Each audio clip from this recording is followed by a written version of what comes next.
Bonjour, bonjour tout le monde.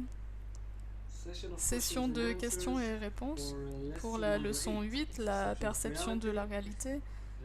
Et commençons tout de suite avec Franck.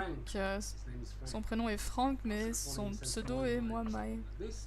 Il dit: pour la plupart des femmes européennes, soutenir la connexion de leur mari ou partenaire avec d'autres groupes d'hommes kabbalistes est quelque chose de plutôt décevant. À leurs yeux, ça serait une inégalité inconcevable et ces fraternités seraient une régression. Alors comment les hommes européens peuvent trouver le bon environnement si les femmes font pression? C'est une question compliquée. Je pense que c'est un problème auquel la plupart des groupes de débutants font face. Et il n'y a pas grand-chose à faire, ça va se corriger en son temps.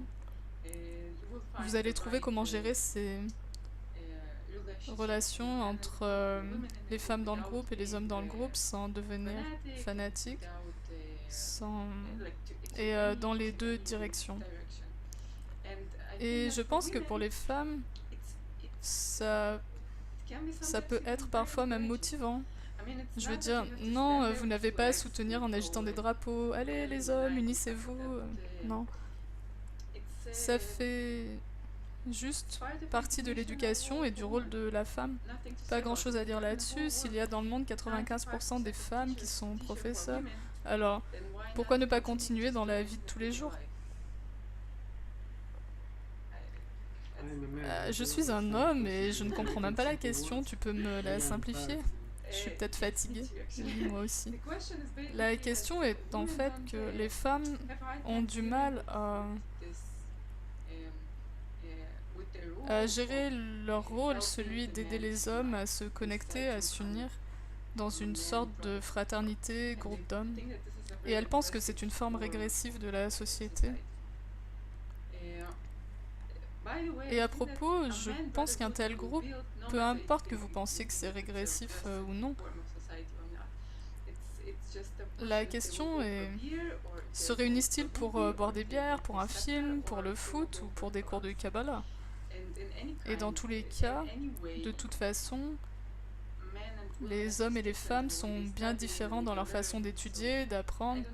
Donc je n'ai pas vraiment de réponse précise à cette question, à part qu'il va sûrement falloir un peu de temps pour trouver le bon équilibre.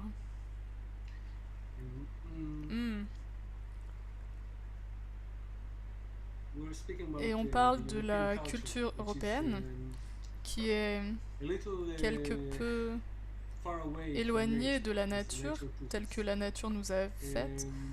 Et même si, quand on parle d'éducation, comme vous pouvez voir, nous sommes là et nous vous transmettons une forme d'éducation, mais si on parle de la connexion, et comme Rav Lightman l'explique dans une de ses précédentes leçons dans le congrès en Colombie, il leur a dit que oui, vous pouvez étudier avec les femmes, vous pouvez aussi vous serrer dans les bras avec elles, faire ce que vous voulez, tant que vous pensez au but et au Créateur.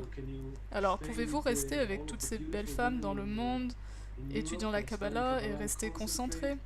Je vous le demande en tant qu'homme. Vous concentrez sur le but, le Créateur. Quelles seraient vos pensées? Allez, entre nous. Ok. Donc c'est pour cela que si notre but est la connexion, c'est pour cela que pour ce cas-là, nous étudions pour comprendre pourquoi si une fille s'assoit près de moi, je ne vais pas être concentré sur mes amis, sur l'étude, le but, sur rien. C'est ma nature en tant qu'homme. Si le but est l'éducation, l'enseignement et d'autres choses, et la connexion ici est juste envers l'audience extérieure et pas entre nous, alors là oui on peut, nous sommes égaux. Je dirais que les femmes dans l'organisation Bnei Baruch sont à la tête des rôles, de rôles très importants.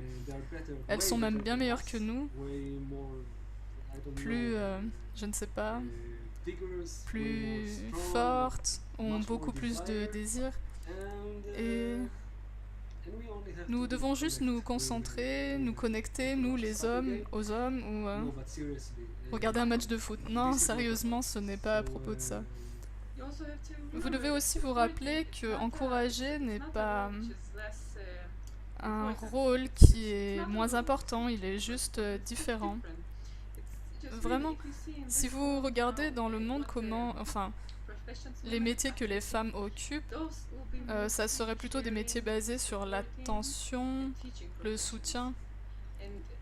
Et il y aura toujours des métiers qui seront moins en premier plan, mais beaucoup plus dans la création d'un environnement, d'une réalité et la soutenir. Et c'est ça dont, le rôle dont parle la Kabbalah, pas d'une forte séparation entre l'homme et la femme, mais une division pour la connexion et unis ensemble pour d'autres choses.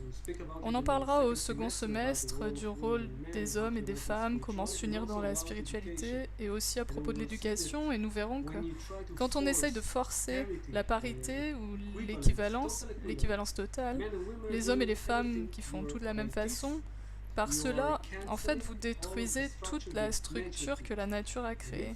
Et si vous créez l'équivalence, mais selon la façon dont la nature nous a créés, et que vous dirigez chacun de nous avec notre individualité vers le but, et que chacun complète l'autre, que ça soit dans notre vie de couple ou famille, ou un groupe de femmes et un groupe d'hommes, chacun de nous ensemble, vous allez voir que c'est complètement naturel la façon dont nous travaillons ensemble.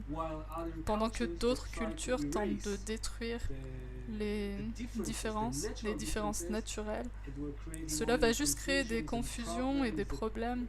On le voit aujourd'hui, les femmes sont de moins en moins mères, ou avec une famille, il y a de plus en plus de divorces, les statistiques explosent, et on peut continuer à faire de la propagande ou en parler, mais vous allez le ressentir, et c'est la partie la plus importante, vous et les femmes qui nous regardez, vous allez ressentir à quel point c'est naturel.